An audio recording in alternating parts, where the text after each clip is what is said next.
My name is Barbara Thornton. I'm 65, and I want to tell you a story that will change the way you think about how far someone will go for money. A story about the week after my only son's wedding that almost toppled everything I'd spent years building. It's also the story of how I got ready for a war without yet knowing who I'd be fighting. I watch from the living room window as a black Uber pulls up. My heart tightens with joy. My boy's finally home from his European honeymoon. When Ashley steps out of the car, I do what I've been planning for weeks. I pull out my phone and quietly hit record. 30 years as a notary taught me one rule: document everything, especially when trouble feels near. My boy, I missed you. I hug David. He smells of hotel soap and honeymoon bliss. Mom, you look amazing, he says, and the sincerity in his voice almost drowns out my unease. Almost. I glance at Ashley. Something soft clicks in my phone. Not the voice app that runs quietly. It's the little program David installed a month ago for family safety. He doesn't know its other purpose. Ashley, welcome home, I say. Mrs. Thornton, thank you. The house is... wow. Her voice is too bright. She pulls out her phone right away. Mind if I take a few photos? For the family album? She angles her camera at the crystal chandelier, the antique parquet. Her look is too appraising. I smile and say, of course. Let her take the photos. Everything she does will be evidence. What kind I don't yet know, but I'll need it. I deploy the next step. A press of a hidden switch under the table brings the bookcase camera to life. David put it in after the neighbors had a break-in. He thinks it's for security. He has no idea I'm protecting us from a threat inside the house. Nothing's changed, David says as he sinks into the sofa. Smells the same. Lavender and old books. Some things shouldn't change. Roots matter. I pour tea and watch Ashley inspect an 18th century porcelain vase. Is that an antique? It looks valuable. Money. Finally. I note it, but keep my tone calm. A family heirloom, my late husband's grandmother's. She angles her phone. The vase fills the frame. My hidden camera catches everything. Later, I'll review it. Maybe she's just showing off the house, or maybe not. Her eyes drift to my redwood box, where the foundation papers sit among other documents I've left in plain sight. What's that? Family stuff, too? Perfect. She's taken the bait. Just personal things. I feign nervousness and cover the box. Inside, where she can see, I've placed forged documents, a fake will claiming a fortune. If she's the sort of person Bill described, she'll peek. Mom's always been sentimental, David laughs. Keeps Dad's letters, old papers. Lovely. What kinds of documents? Ashley asks. Exactly the note I expected. Wills, contracts, boring legal stuff. A will, David mentioned. She trails off. Ash! He blushes. I was just curious how you'll handle things for the future, she says. I study her expression. Was that greed or merely curiosity about family finances? Hard to say. The future's a funny thing. You never know what it'll bring. But I do. I've been shaping it.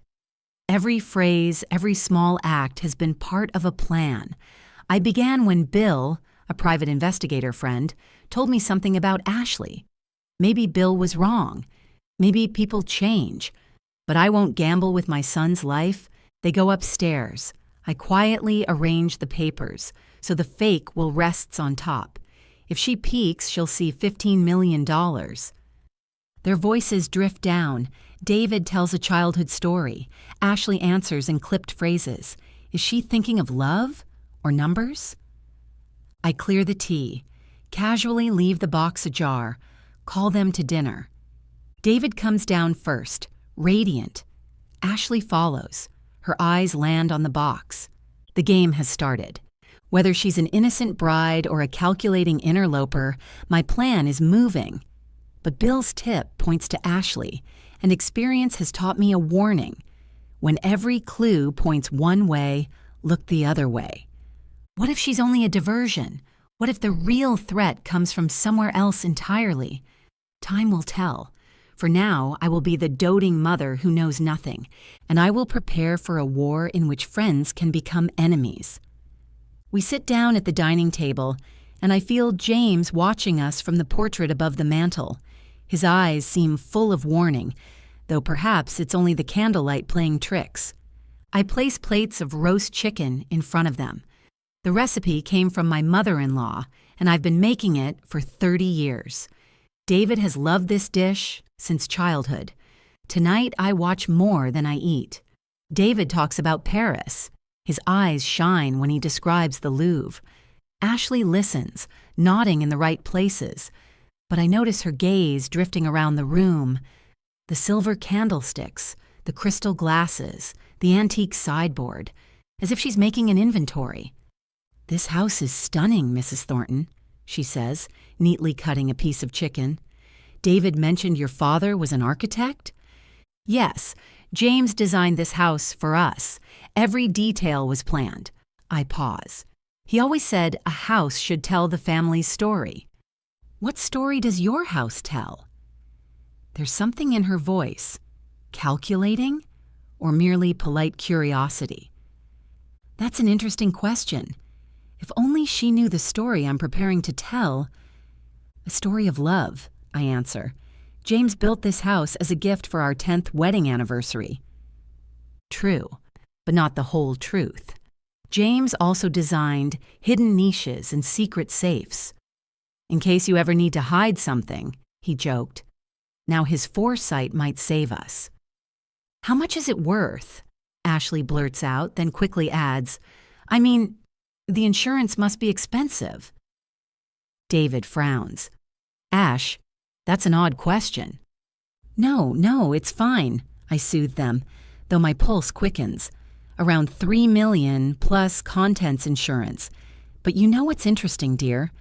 I lean toward Ashley. The most valuable things in this house can't be priced. "What do you mean?" "Memories, history, a legacy." I look her straight in the eyes. "Some things are priceless precisely because you can't sell them." Ashley looks away, curious. Either my sentimentality embarrasses her, or my words have hit a nerve. My phone vibrates quietly beneath the table. A message. I steal a glance at the screen. It's from my private detective, Bill. One word, confirmed. So his suspicions were right.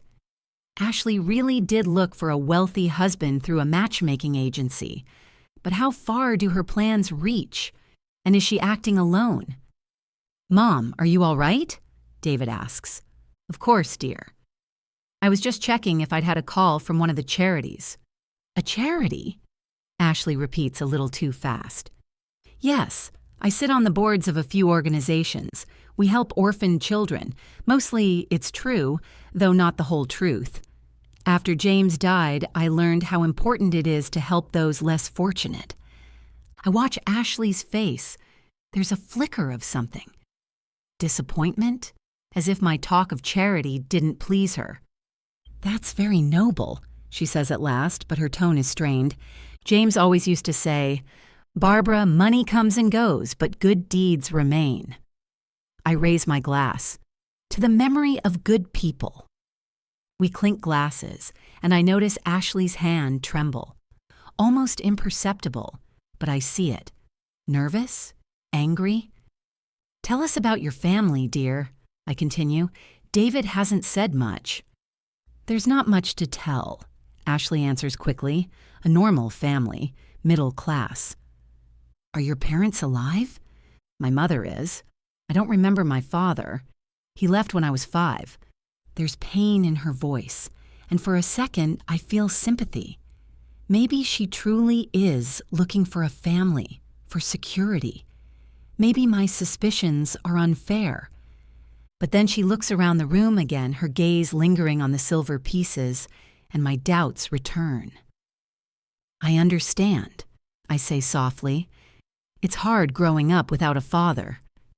Yes, but I managed. Steel enters her voice. I'm not someone who gives up. A curious sentence. Fighting spirit, or a threat? David takes her hand. Now you have a real family. Yes, Ashley says, but she's not looking at her husband. She's looking at me. A real family? There's something in her gaze. A challenge? A warning? Or am I reading too much into it? By the way, I say, as if I've just remembered, my solicitor is coming tomorrow. We need to update some documents. Documents? Ashley leans forward. Yes, the will should be reviewed now that David is married. I'll add you, dear, I smile. After all, you're family now. Ashley brightens. That's very kind of you. Family is family, I reply, but in my head the thought runs, if you are truly family, my plan is working. The solicitor will come, but not to change the will. He'll help me verify some facts about Ashley once and for all, and if my suspicions are confirmed, there is one detail that worries me. This morning I received a strange call. Someone asked about our house, its value. They claimed to be conducting a survey for an insurance company, but when I checked, no such survey was scheduled. Someone is taking an interest in our house. I doubt it's a coincidence. Mom, remember the story about Grandpa and the hidden safe? David suddenly asks. I freeze. Not now, David. What safe? Ashley reacts instantly. Oh, it's an old family legend, I say, trying to sound carefree. James's grandfather supposedly hid valuables somewhere in the house. We never found anything. That's a lie. The safe exists and I know where it is. More than that, it contains documents that could change everything. But Ashley must never know. How romantic, Ashley says, but I see the way her eyes light up. Have you tried looking for it? Oh, David and I turned the whole house upside down as kids. I laugh. Never found a thing. It's probably just a pretty story. Another lie. I found the safe 2 months after James died. What was inside made me rethink many things. Dinner winds down and I bring in a homemade apple pie from the kitchen. But my appetite is gone. Too many thoughts spinning in my head. Ashley compliments the pie. David talks about plans for tomorrow. But I'm thinking of something else. That phone call this morning. The way Ashley reacts so quickly to any mention of money. The possibility that Bill's information isn't complete. What if someone else is behind Ashley? What if she isn't the main threat at all, but only the instrument? What if the real enemy is waiting, using her as bait? Thank you for the wonderful dinner, Ashley says as we finish. Let me help with the dishes. No need, dear. You're a guest. But I'm family now, aren't I? She smiles. Family. The word sounds strange in her mouth, as if she's tasting it, testing whether it fits. When they go upstairs again, I stay alone in the dining room under James's portrait. If he were alive, what would he say? What advice would he give? But I know the answer. James always said, Barb, trust but verify. And always have an exit plan. I do have an exit plan, but with each hour I realize more and more that I may not need an exit at all, but a full-scale war. And I'm not even sure I know all my enemies. Climbing the stairs, I hear muffled voices from David's room. What are they talking about? The house? Money? That safe my foolish son so carelessly mentioned? I stop at my bedroom door and look out at the dark street. Somewhere out there in the night, someone may already be planning their next move. Someone who knows more about Ashley than she realizes, or someone who is using her like a puppet. Tomorrow will be a new day, and I'm ready for whatever it brings. But am I ready for the possibility that I'm wrong about who my true enemy is? The next morning I sit in my study going through papers, or rather pretending to. In truth, I'm waiting. David left for work an hour ago, and now I can set the next part of my plan in motion. I hear a door open upstairs. Ashley is up. I wonder what she'll do on her first morning in our house. Through the hidden camera in the living room, I watch her come down the stairs. She's in a tracksuit, hair pulled back in a ponytail. She looks innocent, almost girlish. But I haven't forgotten what I saw last night. She pauses by the jewelry box, looks around, checking to see if anyone is watching. Then she slowly lifts the lid. I hold my breath. In a moment, she'll see the fake will, with the figure of $15 million. Her eyes widen. She quickly snaps photos of the papers, then just as quickly closes the box. Perfect. The bait worked. But what surprises me is her expression. I expected greed, triumph. Instead, I see something closer to relief. Why relief? Ashley pulls out her phone and dials. She moves to the window, away from possible listening devices. Clever girl. But she doesn't know the microphone is hidden in the window frame. "It's me," she whispers. "Yes, it's confirmed. 15 million plus the house and everything else." A pause. She listens. "I know it's risky. But we have no choice, do we?" Her voice trembles. "If we don't do it now..." Another pause, longer. "All right. I'll meet you at the usual place in an hour. And Rick, be careful.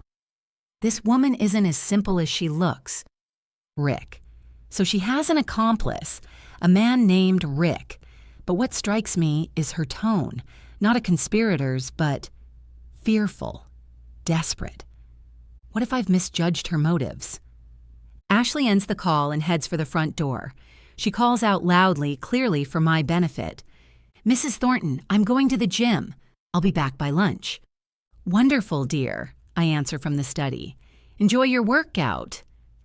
The door closes. From the window, I see her get into her car, a white Honda. Nothing fancy, solidly middle class. Odd for a woman supposedly hunting wealthy husbands. I wait 5 minutes, then leave the house myself and slip into my Mercedes. Time for a little reconnaissance. I trail her at a distance. She does drive toward the mall where several gyms are, but she passes them and stops at a small cafe on the edge of town. I park around the corner and watch. A man emerges from the cafe. Tall, mid-40s, expensive suit, well-built, confident stride. That must be Rick. They embrace. Not like business partners, but like lovers or people who've known each other a long time. They go inside together, sit at a window table. I need to hear them. From my purse, I take out a small device Bill gave me for emergencies, a directional microphone. Modern technology truly is miraculous. I aim it at their table. "Can't wait any longer," Rick is saying. His voice is hard, commanding. "He only has a week, otherwise..." "I know." Ashley cuts him off. "Do you think this is easy for me? Do you think I don't understand what's at stake? Then move faster. Find a way to access the money." Ashley shakes her head. She's not stupid. And she suspects me. I saw the way she looked at me last night. She suspects me? Interesting.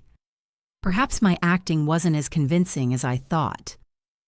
"Then we go to plan B," Rick says. "No!" Ashley grabs his hand. "We agreed. No violence.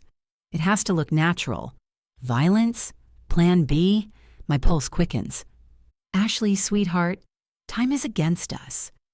If your mother-in-law won't sign the papers willingly..." "She will," Ashley interrupts. "Just give me a little more time." Rick leans back. "Fine. But only until the end of the week. After that, we do it my way." There's a threat in his. Stranger still is Ashley's reaction. She doesn't look like a greedy schemer, more like a cornered animal. "Rick, please," she says, and there are tears in her voice. "I'm doing everything I can. But if something goes wrong..." "Nothing will go wrong," he snaps, "because there's no alternative. Do you understand?" Ashley nods, but I see her trembling. And remember, Rick continues, no one can know about us, especially your husband. I know. Good. Rick stands.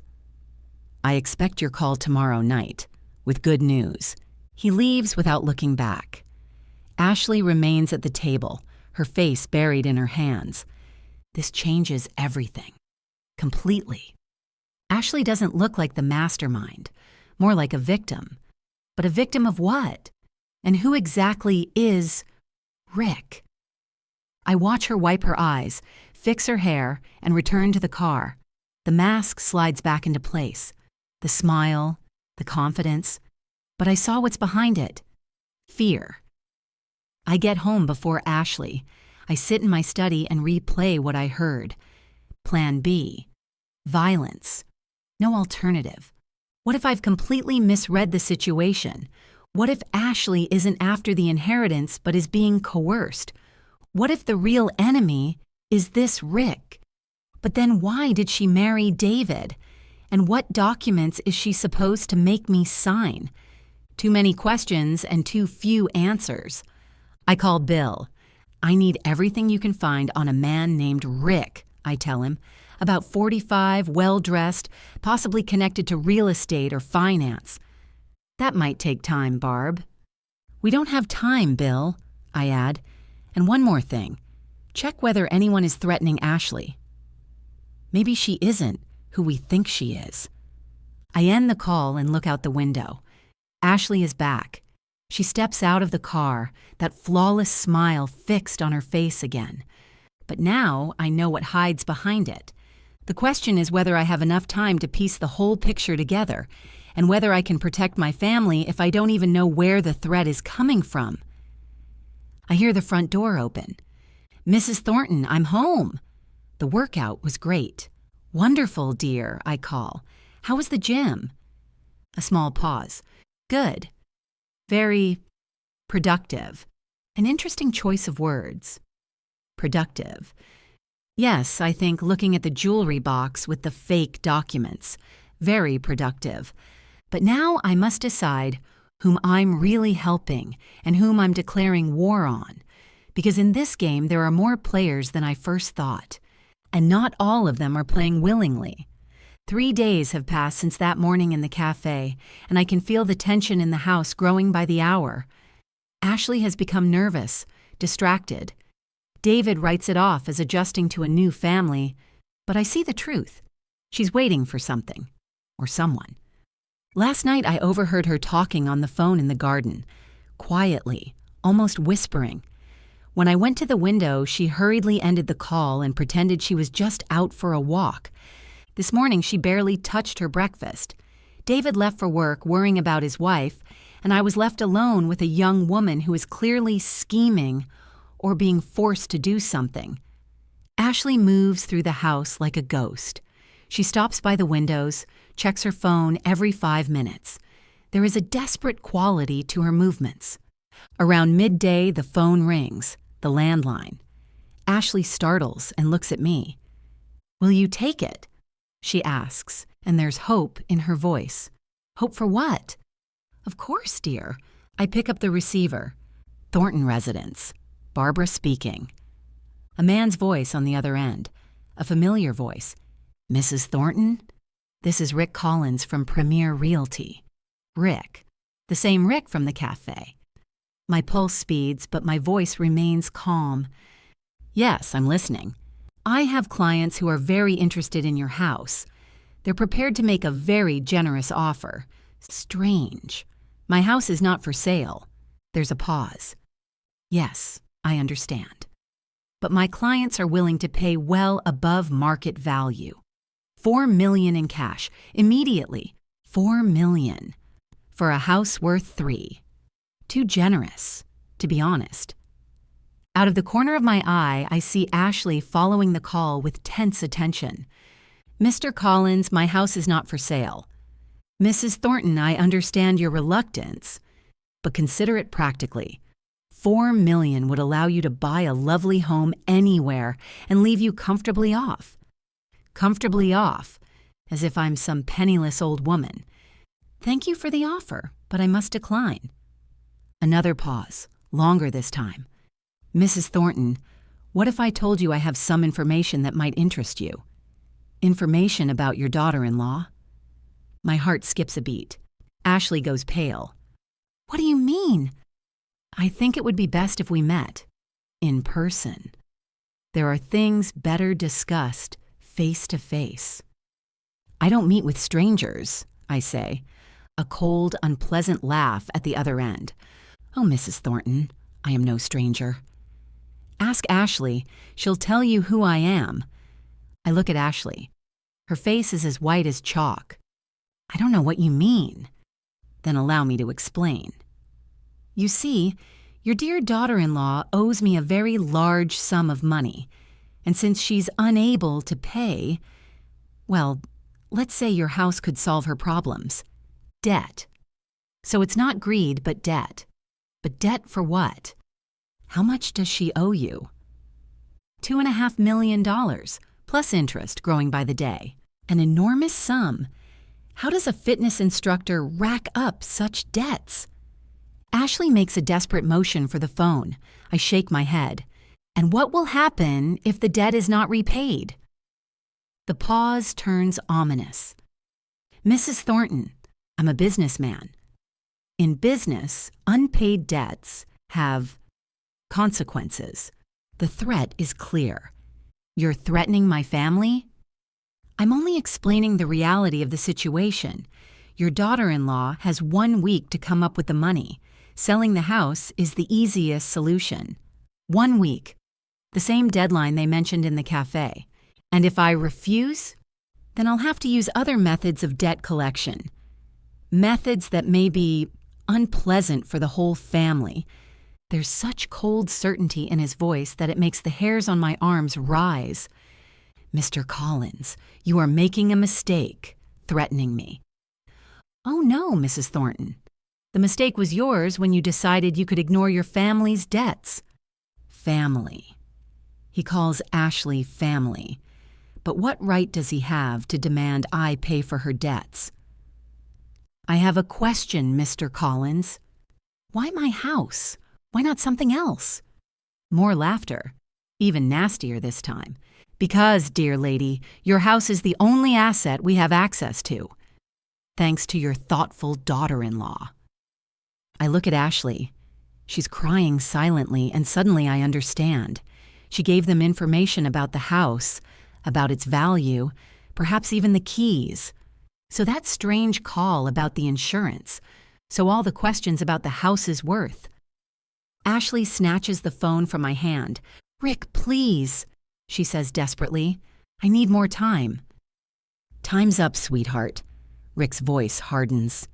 Either the old woman signs the sale papers tomorrow or we move to Plan B. Plan B, the same one they discussed in the cafe. Ashley looks at me pleadingly. Mrs. Thornton, I can explain everything. I'm sure you can, dear. I take the receiver back. Mr. Collins, I will consider your offer. Clever woman. You have until noon tomorrow. After that, things will get a lot harder. He hangs up. Ashley stands before me, trembling all over. I can explain, she repeats. Then explain. She sits on the sofa, burying her face in her hands. It's not what you think. I never planned to. $2.5 million, I say. Where did that debt come from, Ashley? She lifts her head, and I see desperation in her eyes. My brother. He has cancer. Terminal. Treatment costs a fortune, and the insurance won't cover the experimental therapy. A brother. She never mentioned a brother. Rick lent me money secured by my future relationship with a wealthy family. The understanding hits like a blow to the chest.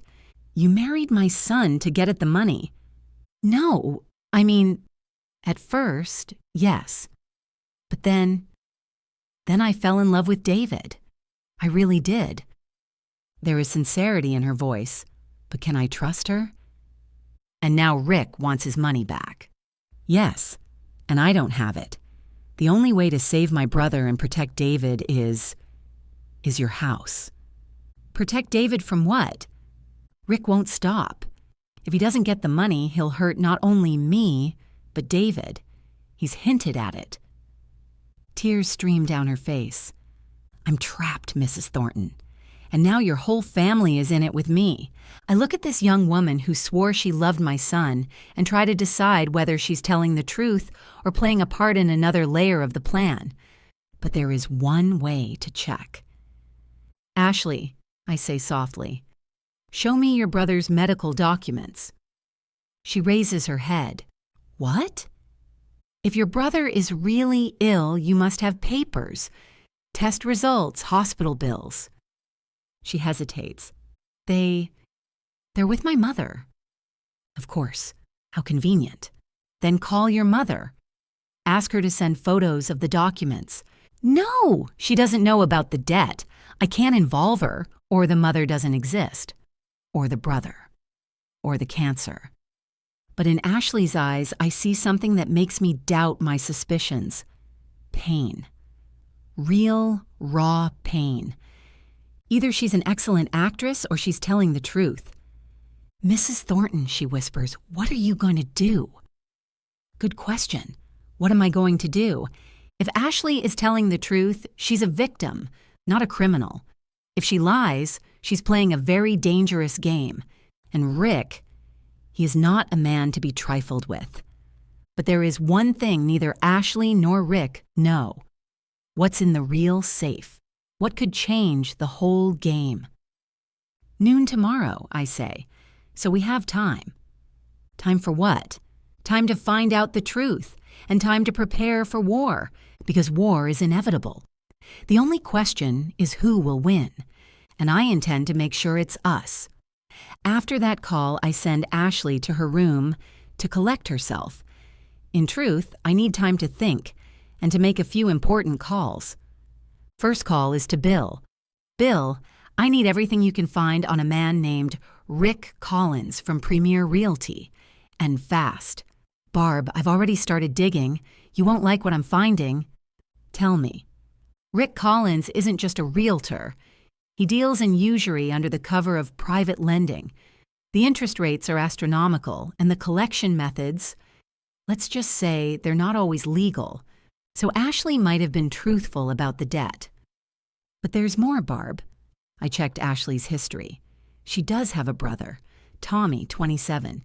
He's being treated for leukemia at a private clinic in Boston. My heart tightens. So her brother's illness isn't made up. Medical bills. More than $2 million over the past 8 months. $2 million, almost the whole debt. Bill, any details on how she met Rick? I'm working on it. But Barb, be careful. Collins has a reputation for not stopping at anything. I hang up and go to my bedroom. I open the secret panel behind the mirror, the one only James and I knew about, and take out a folder of papers, the Sarah Fund documents. A year ago, after James died, I made a decision that changed everything. The house, the car, most of our savings. I transferred them to a charitable foundation set up in memory of our adopted daughter, Sarah, who died in a car crash 5 years earlier. Formally, I no longer own any of the things Ashley admires. I am the lifetime trustee of the fund. I have the right to live in the house until I die, but I cannot sell it. No one can. It was my protection against gold diggers, a protection that may now save us all, but there's a problem. Ashley doesn't know this, and Collins certainly doesn't. I hear careful footsteps in the hall. I hide the papers quickly and come out of the bedroom. Ashley is standing by the stairs, looking lost. Mrs. Thornton, I need to tell you something. I'm listening. She comes down, I follow. In the living room, she perches on the edge of the sofa, nervously twisting her wedding band. Rick isn't just a creditor. We were together. Before the wedding. I see. What made you end it? She laughs bitterly. Who says I ended it? It was his idea. the plan to recover the debt. A plan? Yes, meet a rich man, marry him, gain access to his money. Rick even helped me sign up for that matchmaking agency. So Bill was right about the agency. But then I met David and everything changed. He's good, genuine. I realized I couldn't use him. There's pain in her voice. But Rick didn't accept my refusal. He said the debt is a debt, and now that I'm married to a wealthy man, I have no excuse. And did you tell David? She shakes her head. How could I? How do you tell the man who loves you that you married him for money, even if it wasn't for yourself? A difficult situation, but I still can't be sure I trust her completely. Ashley, show me photos of your brother. What? On your phone. You must have pictures of him. She hesitates, then pulls out her phone. She shows me several images of a young man in a hospital bed. Gaunt, pale, IV in his arm. The family resemblance is unmistakable. This is Tommy, 3 months ago, before the last round of chemo. There's such pain in her voice, I want to take her in my arms. I don't. And this is more recent, she continues, showing another photo. The doctors say the treatment is helping, but it's expensive. Yes, and if we stop now... Her voice breaks. Looking at the photos, I realize Ashley is telling the truth, at least about her brother. All right, I say. Suppose I believe you. What are you asking me to do? Sell the house? Please. I know it's a lot to ask, but... Ashley, I can't sell the house. What do you mean? I get up and go to the window. Because the house isn't mine. She looks utterly puzzled. I don't understand. I turn to her.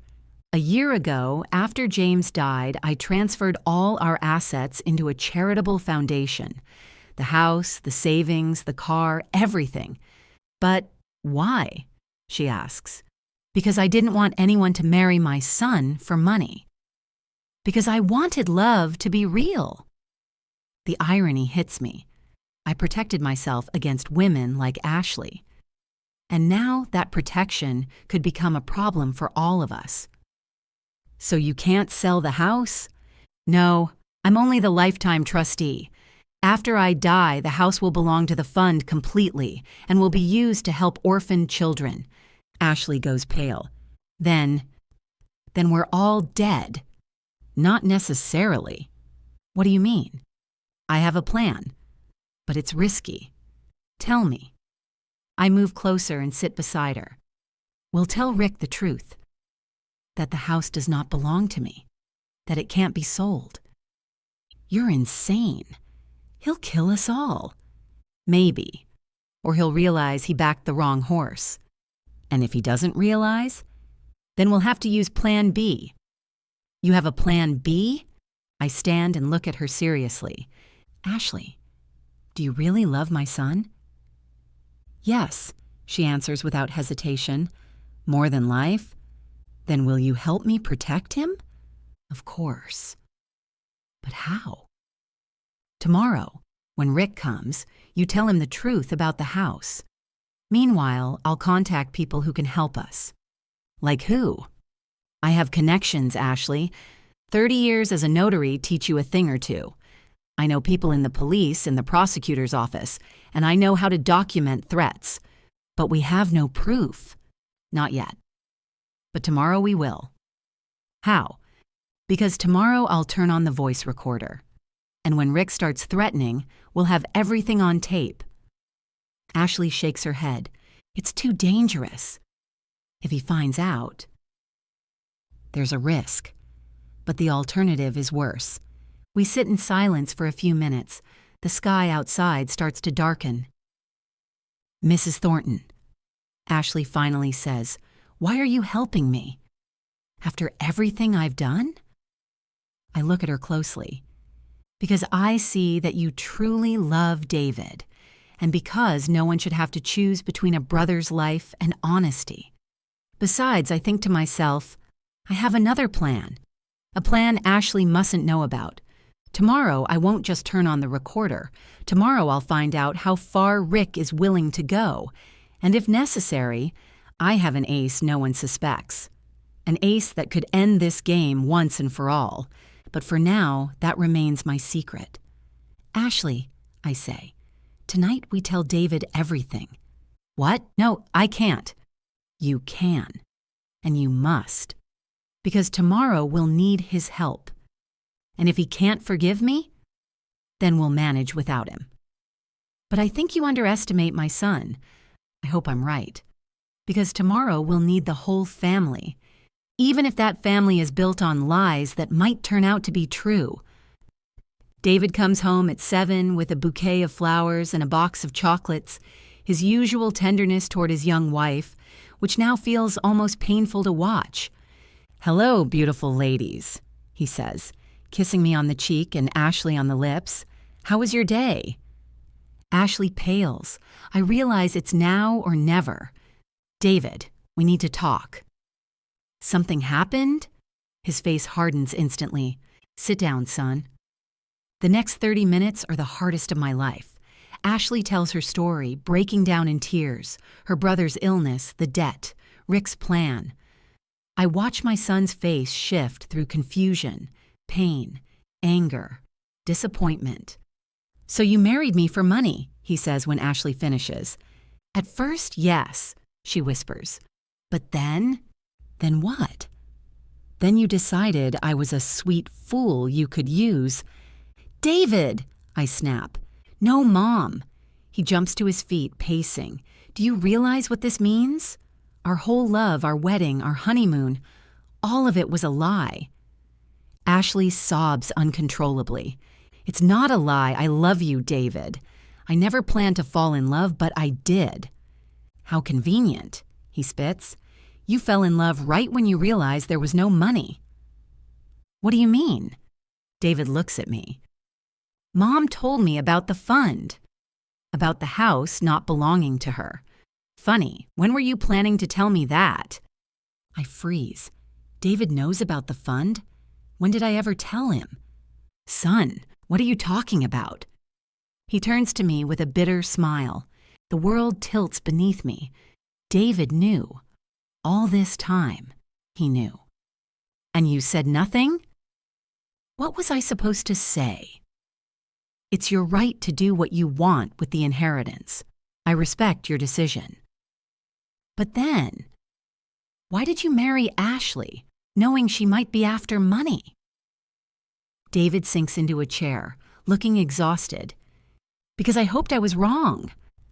Because I wanted to believe she loved me for me, not for what she thought I had." Ashley stares at him in horror. You knew from the start?" "Not from the start. But I suspected. Too many coincidences. Too fast, too neat." "Then why didn't you tell me the truth about the house?" "Because I wanted to see how far you'd go. I wanted to know who you really are." "My God," I whisper. "So we've all been playing the same game." Ashley stands, sways, grabs the back of a chair. "This is a nightmare. All of it, a nightmare." The phone rings. All three of us freeze. I pick it up. "Hello, darling," Rick's familiar voice says. "I hope you enjoyed explaining things to your new little family." And he's been listening. Somehow he knows we've been talking. "Rick," Ashley says, her voice shaking, "we can discuss everything tomorrow." "Oh no, sweetheart. Plans have changed. My men will be at your place in an hour."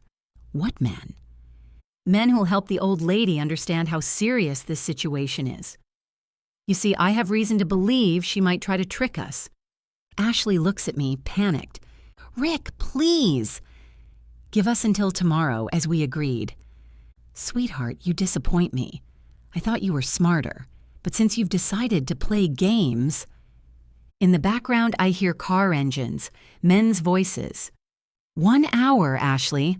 I expect the sale documents ready by then." "But the house isn't for sale," Ashley cries. "It belongs to the fund." Silence. A long, sinister silence. "What did you just say?" The house doesn't belong to Mrs. Thornton. She can't sell it. Another silence. Then Rick's voice turns to ice. Ashley, darling, you just signed all your death warrants. The line goes dead. We stand in silence, realizing the situation has just become critical. David recovers first. Mom, do you have a gun? What? Dad's revolver, the one he kept in the safe. Yes, but David, no buts. He's already at the phone, dialing. Police? We have an emergency. Ashley grabs my hand. Mrs. Thornton, I'm so sorry. This is all my fault. I look at her. At my son speaking to the police, at the house that no longer belongs to me but that I still want to protect. Maybe. But it doesn't matter now. I go to the window and peer out into the street. Quiet for now, but in an hour. I have a plan, I say, but it will require courage from all of us. What plan? David asks, finishing with the police. We're not staying here to wait for them. What do you mean? We're taking only what we need and leaving. Right now. But this is our home, Ashley protests. I turn to her. No, dear. It's just a building. Home is us, family. And if we want to stay a family, we need to disappear. Now. But where will we go? David asks. I have a place. A place no one knows about. Headlights appear outside, too early for Rick's men, but... It's the police, David says, looking out. No, they said they'd be here in 20 minutes. Then it's them. Rick lied about the hour, Ashley screams. What do we do? I look at my children, because now Ashley is my child too, despite everything, and make my decision. David, take your car keys. Ashley, grab only documents and cash. We have 2 minutes. What about the foundation papers? They're already in my bag. I always keep them with me for emergencies. We run to the back door, hearing car doors slam in front of the house. In David's car, I give him an address. Where is that, Mom? A place your father bought for emergencies, an old hunting cabin in the mountains. He pulls out onto the back street just as, in the rearview mirror, I see men surrounding our house. We've escaped. For now. But this is only the beginning, because now we're not just running from Rick. Now we're on the run, and I realize my plan to protect the family has just turned into a plan to survive.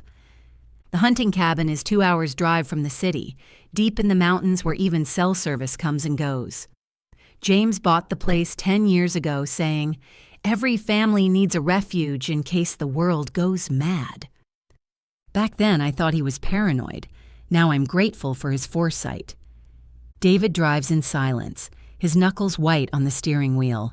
Ashley weeps quietly in the back seat, and I think about what's going to happen next. Rick won't stop. Men like him don't stop until they get what they want, or until someone stops them. The cabin is small but comfortable. Firewood, canned food, a generator. Everything we need to live off the grid. As we settle in, I try to catch a signal on my phone.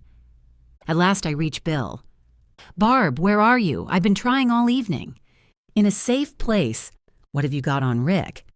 "Bad news. Very bad. He's connected to organized crime, and he's known for finishing what he starts." "What does that mean?" "It means he won't stop until he gets his money, or until somebody stops him." "Bill, I need help." "What kind of help?" "A legal way to pin him down, something to force him to back off." Pause. "Barb, I'm working on it, but it takes time, and from the sound of it, you don't have time." I end the call and turn to David and Ashley sitting by the fireplace. "We need to talk." "Really talk?" "About what?" David asks. "About what we don't know about each other. And about how these secrets might kill us." Ashley looks up. "What do you mean?" I sit down opposite them. "I'll start with myself." "David, you think you know why I created the fund?" "In memory of Sarah." "Yes, but not only for that. I tell them what I've told no one, that a month before his death, James had been receiving threats, that someone tried to force him to sell his firm, that the crash he died in might not have been an accident. What? David shoots to his feet. You think Dad was murdered? I don't know. The police said it was an accident, but there were too many coincidences. That's why you created the fund? That's why I decided if something happened to me, the money wouldn't fall into the hands of those who might have been involved in your father's death. Ashley turns pale. And now you think Rick, I don't know what to think. But there are too many coincidences. David sits down again. Mom, there's something else you should know. What? He looks at Ashley, then at me. 3 months ago, a man called me. Said he had information about Dad's death. Wanted to meet. What? Why didn't you tell me? Because I thought he was a scammer. There are plenty after a wealthy man dies. What did he say? That he had proof Dad was killed, and that the killer would soon come for our family. My heart skips a beat. You remember his name? David nods grimly. Rick Collins. The silence in the room becomes deafening. Ashley looks at us with wide, terrified eyes. You think Rick killed your husband and then deliberately pushed me onto David? I begin to see it. Rick wasn't a random lender to Ashley. He didn't accidentally steer her toward meeting a wealthy man. He deliberately brought her to David. But why? Ashley, I say softly, tell me the truth about how you met Rick. She hesitates. I already told you.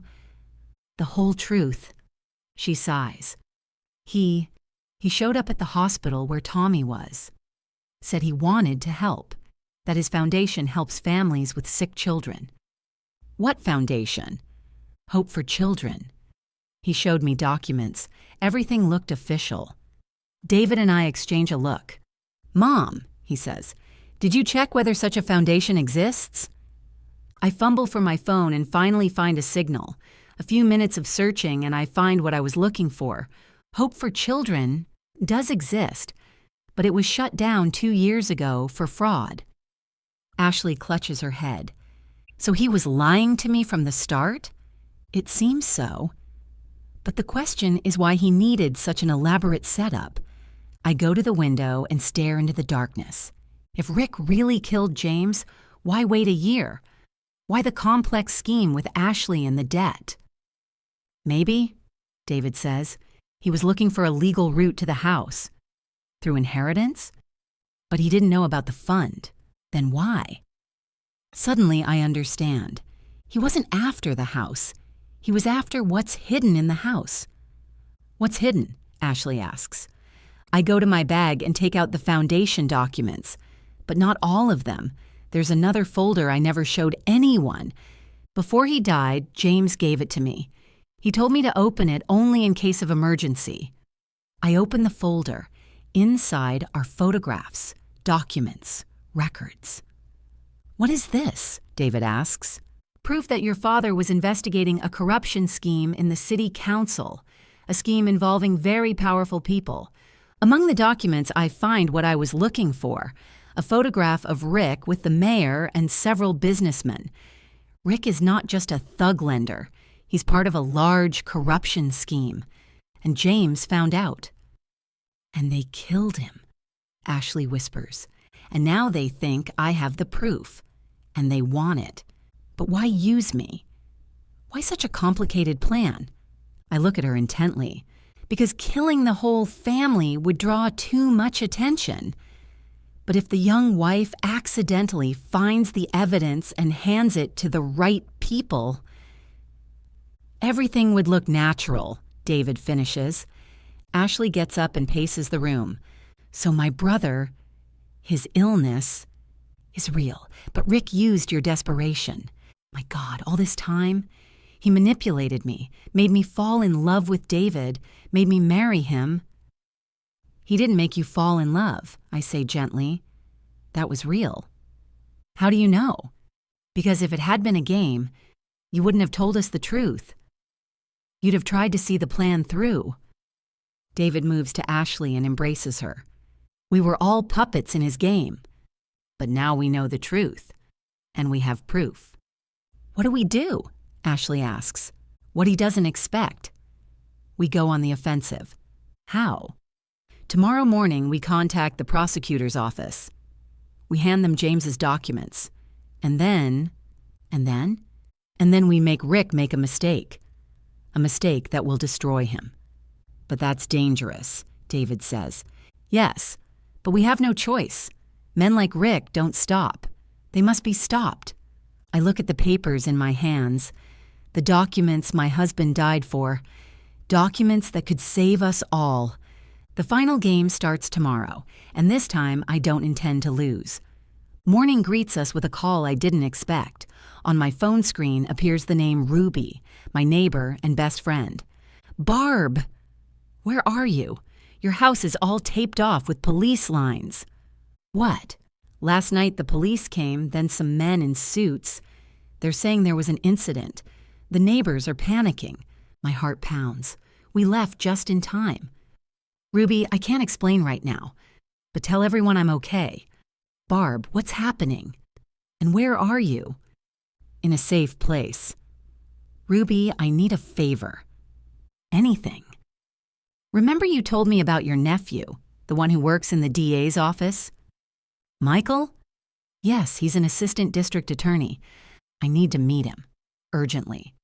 Barb, you're scaring me. I'm scared myself, but there are things that need to be stopped. An hour later, Ruby calls back. Michael agreed to meet, but not officially. He says if it's what he thinks it is, his office might not be safe. What does he mean? He's investigating corruption in the city council. And he seems to know about your husband. I can't breathe. About James? Michael said a year ago an architect came to them with information about bribes in city contracts, but he died before he could testify. So James really was trying to stop the corruption. Ruby, where do we meet? The old St. Anne's Church. Noon. Michael will be alone. I hang up and turn to David and Ashley. We have a chance. What chance? David asks. A chance to hand the evidence to an honest prosecutor. And if it's a trap, Ashley says, what if Rick found out about the meeting? Possible, but the risk is worth it. Ashley pulls out her phone. I have 12 missed calls from Rick and 3 messages. What do they say? She reads in a trembling voice, You've made a big mistake. We will find you. Your brother is no longer receiving treatment. The last message makes her go pale. He stopped Tommy's treatment. Ashley's phone rings. On the screen, Boston City Hospital. Hello, she answers, voice shaking. I can only hear her side of the call, but her face tells me everything. What? How is that possible? Yes, I understand. No, we'll find the money. Please don't stop the treatment. She ends the call and looks at us with desperate eyes. Rick pulled the funding. The hospital says, without payment, they can't continue treatment. How much? I ask. $200,000. Immediately. Otherwise, tomorrow Tommy is transferred to a public hospital, and they don't have this therapy. We don't have that kind of money, David says. Ashley stares at me, bewildered. Why? Why are you helping me after everything? Because mistakes made out of love deserve forgiveness. But first, we have to meet the prosecutor. St. Anne's Church is an old stone building on the edge of the city. We arrive early and wait in the car. At noon, a man in his mid-30s appears in a plain suit. Tall, serious, with watchful eyes. That must be Michael. We enter the church. Inside, it's dim and smells of incense. Mrs. Thornton? Michael extends his hand. I'm Michael Kennedy. Ruby told me about the situation. Thank you for agreeing to meet us. Before we start, I need to warn you. What you're about to tell me could change your life forever. It already has. I take out the folder with James's documents. My husband gathered this a year ago, evidence of corruption in the city council. Michael flips through the papers, his face growing graver. My God, this name's half the city administration. There are photographs and recorded conversations. And this man, he points at Rick's photo, Rick Collins. We've been trying to nail him for 2 years. He's threatening my family. I know. And not just yours. We have 3 other families who've suffered from his business practices. What can you do? Michael thinks. With this, we can indict the whole group. But we need live witnesses. We're ready to testify, David says. That's dangerous. Very dangerous. We understand. All right. But first, I need to speak to my superiors, off the record, to make sure we can trust them. What do you mean? Corruption runs beyond the city council. We have reason to believe some people in law enforcement are involved too. So we can't trust anyone? Not no one. But we must be careful. Michael stands. Give me 24 hours. Tomorrow evening I'll contact you and tell you how we'll proceed. And in the meantime, hide and trust no one except the closest people. We leave the church and see a black SUV parked across the street. A man in sunglasses sits behind the wheel. We've been followed. Quick, to the car, I say. We get in and drive off, but the SUV tails us. What do we do? David asks.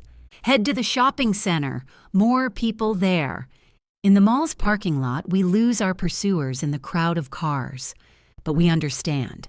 Time is running against us. In a cafe inside the mall, we discuss the next steps. I need to transfer the money for Tommy's treatment, Ashley says. That can be done online, I answer. But first... My phone rings. Unknown number. Hello? Mrs. Thornton, it's Michael. I'm calling from a payphone.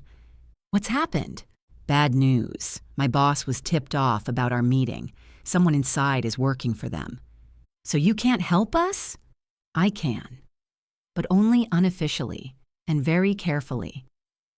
What do you propose? Tomorrow night there's a city council meeting, an open session.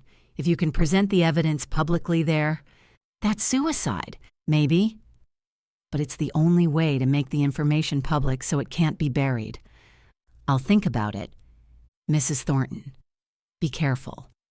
They know you're alive, and they won't stop. I end the call and look at my family. We have a choice. We can disappear forever, or we can fight. What do you suggest? David asks. Tomorrow evening we go to the city council meeting, and we tell everyone the truth. Ashley shakes her head. That's madness. Maybe, but it's the only way to stop them. And if they try to kill us right there, then at least everyone will know the truth. I look at the documents on the table, the papers my husband died for. Tomorrow we finish what James started, or we die trying. But first I need to make one more call, a call that could change everything, a call to someone David doesn't even know exists, someone who owes me their life. I make the call while David and Ashley are at the bank transferring the money for Tommy's treatment. I stay alone in the car and dial a number I know by heart but have never used. Jonathan Steele answers on the first ring. Barbara? Is that really you? Hello, Johnny.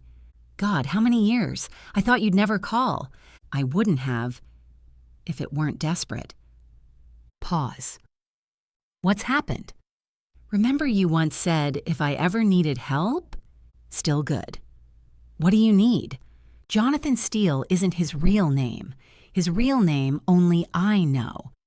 15 years ago, he was Johnny Moretti, working for the family that controlled half the crime in the state, until he decided to testify against his bosses. I got him a new identity through witness protection, off the books, because I believed people could change.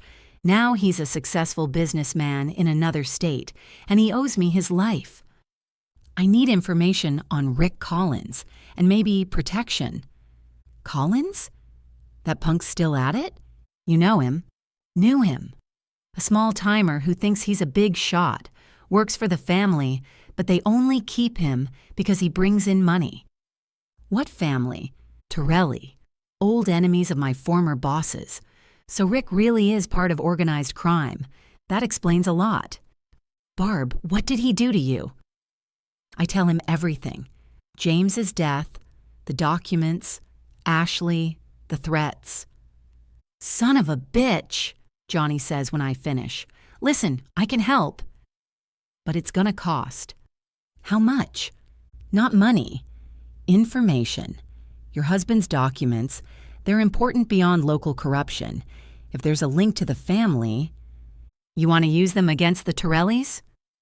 Pause. Barb, these people killed your husband. They're threatening your family. Don't you want justice? I do. But not at any price. Then here's what we'll do. I'll send people to protect you, and you give me copies of the documents, not for revenge, for justice. How do I know your people aren't as bad as Rick's? Because they work for me, and I work for you. You saved my life, Barb. Time to pay it back. All right, but with conditions. Name them. No violence unless there's no other way. And after this, we're even. Agreed. I hang up just as David and Ashley return. The money's transferred, Ashley says with relief. Tommy's treatment will continue. Good. Now I have news. What news? I tell them about Jonathan, leaving out the details of his past. You're asking help from the mafia, David blurts, from a former mafioso who's now an honest businessman. Mom, that's dangerous. Everything's dangerous, son. The question is, which risk is worth taking? Ashley's phone rings, on the screen. Rick. Don't answer, I say, but it keeps ringing, again and again. Finally, Ashley can't take it. What do you want? Rick's voice is so loud and angry we can hear it through the speaker. Where are you, bitches? Ashley trembles. Far away from you. You think you can hide? You think your old mother-in-law is smarter than me? Let's find out, I say, taking the phone. Oh, Mrs. Thornton. At last. How's life on the run? Better than in the company of killers. Laughter on the other end. Killers? That's a big word, old lady. I have proof you killed my husband. Pause. Then his voice turns icy. Proof? What proof? Photographs, recordings, documents of your dirty deals with the city council. Another, longer pause. Even if you have something, who'll believe you? An old widow who ran from her own house? The DA will believe me. The prosecutor? Rick laughs again, but this time there's a twitch of nervousness in it. My dear, half the prosecutor's office is in our pocket. Not all of it. What do you want? Good question. What do I want? I want you to leave my family alone. I want justice for my husband's death, and I want men like you unable to hurt honest people anymore. I want your head on a plate, Rick. But I'll settle for prison. What if I told you I have a card to play? What card? Your precious son is currently in the sight of a sniper rifle. My heart stops. I look around. We're in the car, out in an open parking lot. It's a bluff. Shall we test it? Tell David to wave at the nice building to your left. I look left. An office block, full of windows. One of them could be... David sees the terror in my face. Mom, what's wrong? Rick wants to talk to you, I manage, my voice shaking. David takes the phone. Yes? Hello, David. How's our newlywed doing? What do you want? I need your mummy to be reasonable. See the building on your left? Wave at it. David waves, and I pray this is a bluff. Good boy. Now listen carefully. You have 1 hour to come to the address I'm sending you. All 3 of you come. Bring all the documents and hand them over peacefully. And if we don't come, then your mother becomes a widow a second time. The line goes dead. We sit in silence. A message with the address arrives on Ashley's phone. What do we do? She whispers. I look at my children, the son I gave birth to, and the girl who has become my daughter despite everything, and make a decision. I have a plan, but you have to trust me. We trust you, David says. Then listen closely, and remember, we are not going there to surrender. We're going there to win. But first, I have to make one more call. To whom? To the man who will teach Rick what it means to tangle with true professionals. I dial Jonathan. Johnny? Plans changed. I need help right now. Where and when? I give him the address. A warehouse on the edge of town. Perfect for an ambush. Or a counter ambush. How much time do you have? 1 hour. Enough. Barb, whatever your plan is, be careful. These people don't play by the rules. I know, but I have an advantage. What's that? They think I'm a helpless old woman. I've been a fighter all my life. It's time to show them. The warehouse sits in an industrial zone, the kind of place where even in broad daylight you don't see many people. A perfect spot to solve problems without witnesses. But Rick doesn't know one thing. I also know how to choose the battlefield. Half an hour before the meeting, we park a mile away and wait. Jonathan was supposed to send his people, but so far there's no sign of them. Ashley fidgets with her wedding ring. Mrs. Thornton, what if your friend doesn't show? He'll show. Johnny's not the kind of man who breaks his word. And what if Rick really kills us? David takes her hand. Then at least we'll be together. I look at them and realize, whatever happens today, I'm proud of my family, proud of my son, who found the strength to forgive, and proud of the young woman who learned how to love for real. My phone buzzes, a message from an unknown number. Bluebirds are in place. Ready for the concert? Johnny always did love his metaphors. It's time, I say. We pull up to the warehouse exactly on time. Several cars already wait outside. The black SUV that tailed us plus 2 more vehicles. We step out slowly, hands visible. In my bag, the recorder is already running. Whatever happens, it will all be on tape. The warehouse door creaks open and out comes Rick. He looks more confident than he sounded on the phone. 4 more men in dark suits trail behind him. Mrs. Thornton, how nice of you to join us for this family gathering. Where's the sniper? I ask. Rick laughs. What sniper?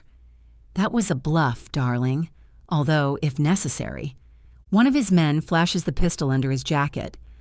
What do you want, Rick? Let's go inside. It's more comfortable to talk. Inside, the warehouse is dim, smelling of oil and rust.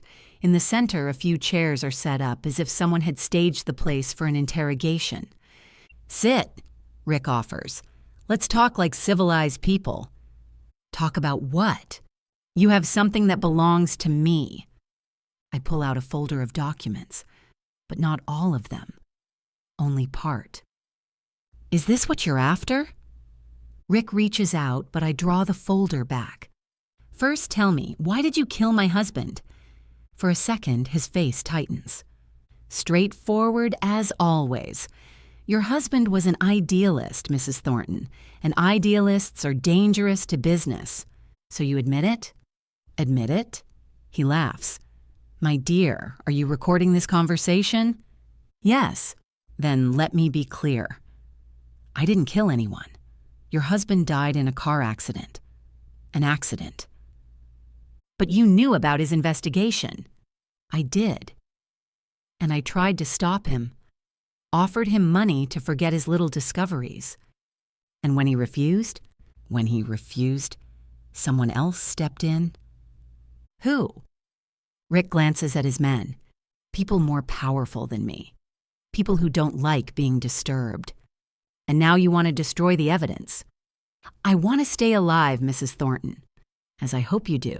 And that's when I realize Rick is a pawn too. He works for someone else, someone he fears. Rick, who gave the order to kill James? He hesitates, eyes darting to the door. I can't say. They'd kill me. Then work with us. Help us stop them.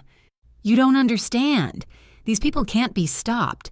They're either paid off or eliminated. Ashley suddenly rises. Rick, tell me the truth. My marriage to David, was that their plan too?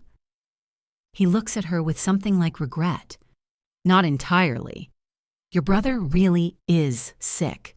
The debt is real. But, yes, they steered you straight to David. How? The dating agency. They own it. They knew every family, every client. When they needed to reach the Thorntons, you used my desperation. Yes. David stands, face red with fury. You ruined people's lives for money. Not for money, Rick shouts, for survival. You think I had a choice? At that moment, the warehouse door screeches open. A man in an expensive suit walks in. I don't know him, but from Rick's reaction, I understand. One of the powerful people. Rick. The stranger says smoothly, you talk far too much. Mr. Torelli, I have everything under control. Torelli. So Johnny was right about the family. Under control? The stranger laughs. You're telling them our story. I'm trying to resolve the situation. You're trying to save your own skin. But I'm afraid it's too late. Torelli draws a gun. Rick, you knew the rules. No witnesses. But we had an agreement. We agreed you'd fix the problem. And you've only made it worse. And in that moment, I understand. We've walked into a trap. Torelli never planned to let any of us leave alive. But I still have one card to play. Mr. Torelli, I say, you have a problem. What problem, Grandma? This conversation isn't just being recorded on my little dictaphone. What do you mean? I pull out my phone and show the screen. A video call is in progress. My friend's hearing and seeing everything, live. Torelli pales. Who? Someone who knows how to deal with men like you. On the phone screen, Jonathan's face appears. Hello, Vinny, he says. Long time no see. Torelli's face goes chalk white. Johnny Moretti. But you're dead. Rumors of my death have been greatly exaggerated, as are the rumors of your power. What do you want? I want you to let my friends go and never trouble the Thornton family again. And if I refuse, then this recording goes not only to the DA but to your bosses in New York. They'll find out how you blew an operation out of greed. Torelli lowers the gun. This isn't over, Moretti. For you, it is, Vinny. Business is finished. I suggest you look for a new job. At that moment, the warehouse doors burst open and men in body armor marked FBI storm inside. On the ground! Hands behind your head. Torelli and his men drop to the floor. Rick stands frozen, not understanding what's happening. Mr. Collins, one of the agents says, you're under arrest on suspicion of extortion, threats, and conspiracy to commit murder. But this can't be...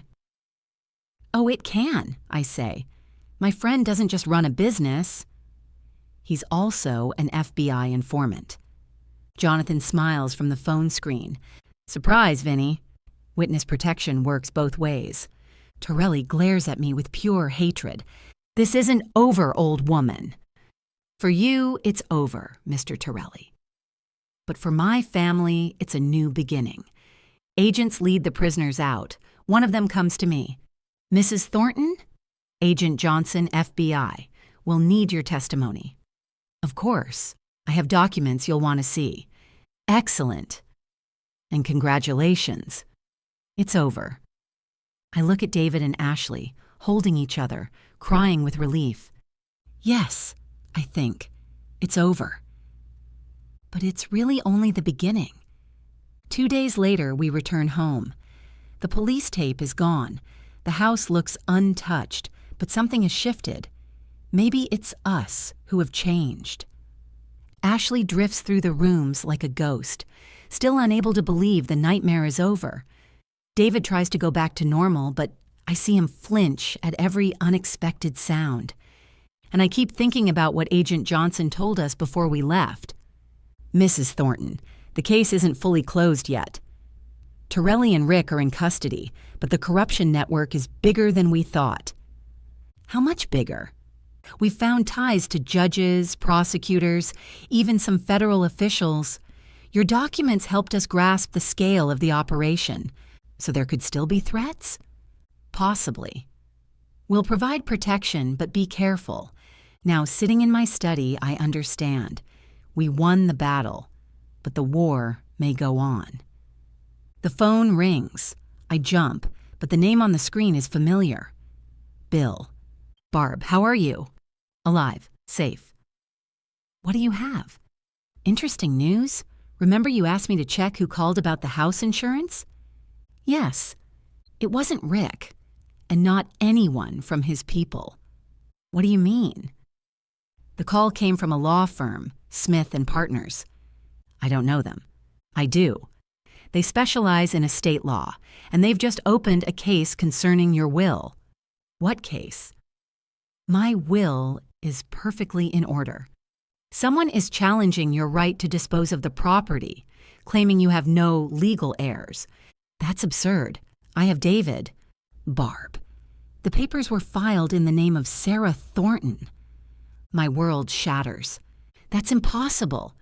Sarah died 5 years ago. Officially, yes.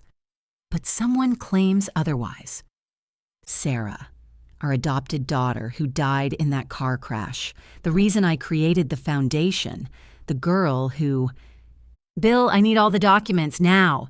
I'm on my way. I hang up and sit frozen. If Sarah is alive, if she's been alive all these years... Number. I saw her body. I was at the funeral. This is impossible. Or is it? I go into the living room where David and Ashley are watching the news. A reporter is talking about the arrests in the city council corruption case. We need to talk, I say. What is it, Mom? David sees my face. You look like you've seen a ghost. Maybe I have. I tell them about Bill's call, about the documents, about Sarah. That's impossible, Ashley says. You told me yourself she died. I thought she did. But what if... What if what? What if the car crash was staged?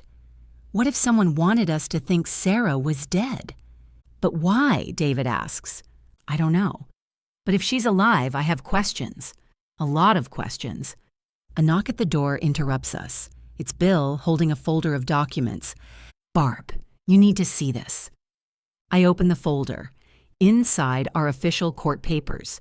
A lawsuit to have my will declared invalid. At the bottom, a signature. Sarah Elizabeth Thornton. The handwriting is familiar, too familiar. It's her signature, I whisper. There's more, Bill says. The address listed in the documents. I look at the address. It's only an hour's drive from our town. Bill, did you check this address? Drove by this morning.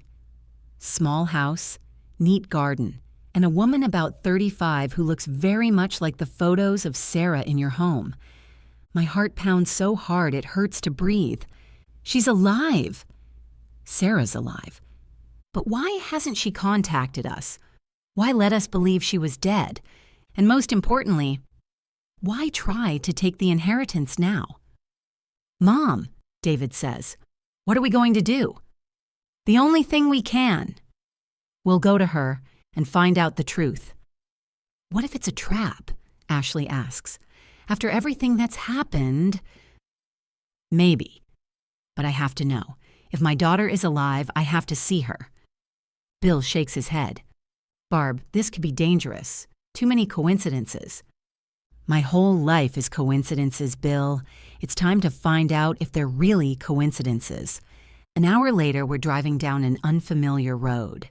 The address leads us to a quiet suburb where houses sit far apart, surrounded by old oaks. We stop in front of a modest one-story house with a white porch. Roses bloom in the garden, the same varieties Sarah loved as a child. My heart feels like it's about to stop. We get out of the car. David walks beside me. Ashley lags a little behind. Bill stays by the car watching the surroundings. I climb the porch and press the doorbell. A sweet melody rings, familiar. The same tune Sarah used to hum as a child. The door opens, and I see her, Sarah, my girl, alive, grown, beautiful. The same green eyes, the same freckles on her nose, only now there's no childlike joy in her gaze. "Hi, Mom," she says quietly. The word mom sounds strange, formal, as if a 5-year chasm lies between us. "Sarah," I can barely speak. "You're alive." "As you can see." But the car crash, the funeral, they were necessary. Necessary. For what? She looks at David and Ashley. "Come in. I think it's time to tell the whole truth. Inside the house, it's cozy and quiet. The furniture is simple but good. On the walls hang photographs, and in some of them I recognize myself and James. But they're taken from afar, in secret. She's been watching us all these years." We sit in the living room. Sarah pours tea, her hands trembling almost imperceptibly. "5 years ago," she begins, "I found out something about Dad's death. That it wasn't an accident." "What did you find out?" "That he was murdered. And that you were supposed to be next." My breath catches. "Who told you?" "A man who worked for the killers. He came to me a week before the crash. Said that if I didn't disappear, they'd kill you and me within a month. But why did you believe him?" "Because he had proof. Photos, recordings. He showed me how they planned Dad's murder." "And you decided to stage your own death?" Sarah nods, tears sliding down her face. "I thought I was protecting you. Thought that if they believed I was dead, they'd leave the family alone." "But who was this man?" She hesitates. "Rick Collins." The world flips upside down again. Rick. But he... "Yes, I know. I saw the news. He's been arrested." "So you knew he was threatening us?" "I knew. And I tried to find a way to help without revealing myself." "How?" Sarah stands and goes to the window. "I was the one who sent Ashley to David." "What?" Ashley jumps to her feet. "It was you. You gave me David's information at the agency?" "Yes. I worked there under another name. When I learned about your brother's illness, I realized I could use it." "Use it?" David stands. "You used someone's sickness?" "Not the way you think." Sarah turns to us. "I wanted Ashley to marry David for love. I wanted to give her a chance at real happiness.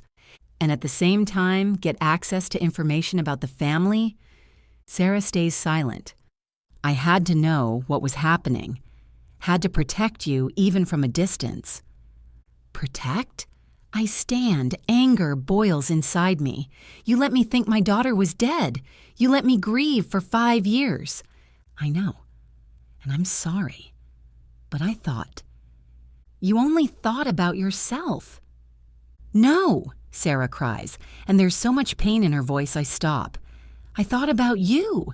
Every day, every night. Do you think it was easy? Do you think I didn't want to come home?" "Then why didn't you?" "Because I was afraid. Afraid that if I came back, I'd put you all in danger." "But Rick's been arrested. Torelli, too. The danger's over." Sarah shakes her head. "Not all of it." "What do you mean?" "Rick and Torelli weren't the only ones. There are still people who want Dad's documents. People in the federal government." "What?" "The corruption goes higher than we thought, and some of those people are still free." "That's why you filed the inheritance lawsuit?" "Yes. If the house officially transfers to me, I can sell it, and we can disappear, all of us, forever." I look at the woman who was once my little girl. She's grown, changed, cautious and suspicious, but deep in her eyes I still see the Sarah I loved. And I understand. She's right. The danger hasn't passed. Perhaps it never will. But there is one thing she didn't count on. Sarah, I say quietly, the house isn't mine anymore. What? A year ago, I transferred all our assets into a charitable foundation. In your name. Her face drains of color. In my name. Yes, a foundation to help orphaned children, like you once were. Sarah sits down and hides her face in her hands. So all of this was for nothing? The whole thing with Ashley, the lawsuit, for nothing? I look at David and Ashley, then back at Sarah. Not for nothing. Because through it, we learned the truth. And because now we can be a family again. If that's what you want. She lifts her head and I see hope in her eyes. Of course I want that. But what about those people who... We fight them. Together as a family. Because now I understand the most important inheritance is not a house, not money, not documents. The most important inheritance is love, and a family that will protect one another no matter what, even if it means fighting the whole world. We sit in Sarah's living room, and the full picture of the past 5 years slowly forms. The story turns out to be even more tangled than I imagined. Rick really did come to me, Sarah says, but not as an enemy. He said he worked for the government, that he was investigating corruption and that Dad had been their informant. James worked for the government? Yes, or rather, he was helping the FBI collect evidence against a corruption network, but someone leaked information and his life was in danger. So Rick offered you a way to disappear? He said it was the only way to save the family. If they thought Dad had taken his secrets to the grave and that I died without passing anything on, they'd leave you alone. But something went wrong, I say. Sarah nods. 2 years later, I realized Rick had tricked me. He wasn't working for the government. He worked for the same people who killed Dad. How did you realize it? I followed the news, the city deals. I watched the corruption grow. If Rick had really been fighting it, something would have changed. And then I learned about his business, the loans, how he was ruining people's lives, including Ashley. Sarah looks at Ashley with guilt. Yes, when I found out about your situation, I realized he was exploiting someone's desperation again. Sarah hesitates. I wanted something good to come out of this nightmare. For Ashley to find real love. For David to find happiness. Ashley stands and walks to the window. So even my love was planned. No, Sarah stands too. I only introduced you. Everything else was real. How do you know? Because I watched. I saw how you looked at David, how he lit up around you. That can't be faked. David takes Ashley's hand. She's right. What we have is real. Then why, I ask, did you file a claim for the inheritance? If the house wasn't mine anymore. Sarah sits back down. Because I didn't know about the foundation. And because I got a new threat. What threat? Last week, a stranger called. Said he knew where I lived. Said if I didn't make you hand over Dad's documents, he'd kill the whole family. But Torelli's been arrested. It wasn't Torelli. Different voice, and he knew details Torelli couldn't. What details? He knew about my fake death, about how I'd been living, about my work at the matchmaking agency. So someone else has been watching you? Yes, and now that someone wants to finish what started 5 years ago, my phone rings. Unknown number. Don't answer, Sarah says, but it keeps ringing, then stops. Then starts again immediately. I finally pick up. Hello? Mrs. Thornton. The voice is male, calm, educated. I see you found your daughter. Who is this? A man trying to finish what began 5 years ago. What do you want? Your husband's documents, all of them. I don't have them. Lies. Your husband was a careful man. He hid copies in several places. Even if that's true, I don't know where. Then you'd better find out. You have 24 hours. And if I refuse, then history repeats.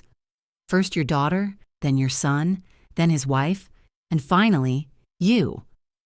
Who are you? A man who doesn't tolerate unfinished business. The line goes dead. Everyone stares at me. Who is that? David asks. I don't know. But he wants Dad's documents. What documents? We gave everything to the FBI. Sarah shakes her head. Not everything. Dad was paranoid. He always made multiple copies and hid them in different places. What places? I don't know exactly, but I remember him talking about a final insurance policy, something to protect the family if everything went wrong. Final insurance. James did love riddles. I get up and start pacing the room. Where could he have hidden them? Somewhere I can access, but outsiders wouldn't think to search. We've already searched the house, David says. And the office? It was demolished last year. Then where? Suddenly it hits me. The cemetery. What? James's grave. He always joked that he wanted to take his secrets to the grave with him. You think he hid the documents at the cemetery? Not in the cemetery. In the monument. I explained my hunch. James designed his own headstone, insisted that it contain a small time capsule for future generations. Officially, it was supposed to hold family photos and letters. But what if there was more? It's worth checking, Sarah says. But if I'm right, we have to be very careful. That man is surely watching us. I have an idea, Ashley says. We could split up. One group goes to the cemetery, the other stays here as bait. Too dangerous. We don't have a choice, David says. If we do nothing, we'll all be killed. Fine, but we'll do this smart. I call Jonathan. Johnny, I need your help again. What's going on, Barb? I tell him about the new threat. Understood. How much time do you have? Less than a day. Enough. Where do we meet? I give him the address of the cemetery. Be careful, Barb. If they've resorted to threats, it means they're desperate. And desperate people are dangerous. I know. I hang up and look at my family, at the son I gave birth to, at the daughter-in-law who became my child, at the daughter who came back from the dead. Tomorrow we end this story, once and for all. But first, I must tell them one last secret. A secret even James never knew. There's something else you should know, I say. What? James wasn't the only one gathering evidence against the corrupt. What do you mean? I was gathering information too. As a notary, I saw many suspicious deals, and I documented everything. Where are those documents? In a safe place. A place only I know. And where is that? I smile. You'll find out tomorrow. For now, we need to prepare for the final game. Because tomorrow we won't just find the documents. Tomorrow we'll catch the last enemy. And finally earn the peace we deserve, or die trying. But I'm ready for either, because my family is worth it. 6 months later, the house is filled with laughter again. David and Ashley are expecting a child. Sarah works with the foundation, helping orphans find families. And I can finally sleep peacefully. We found the last documents exactly where I thought, in James's monument, and my records helped the FBI arrest the remaining corrupt officials, including the man who threatened us, a federal judge. Who would have thought? Now the house truly belongs to the foundation, but we all live here together. A big, complicated, but loving family. And when I look at these people around the dinner table, I realize the most valuable legacy we can leave isn't money or houses.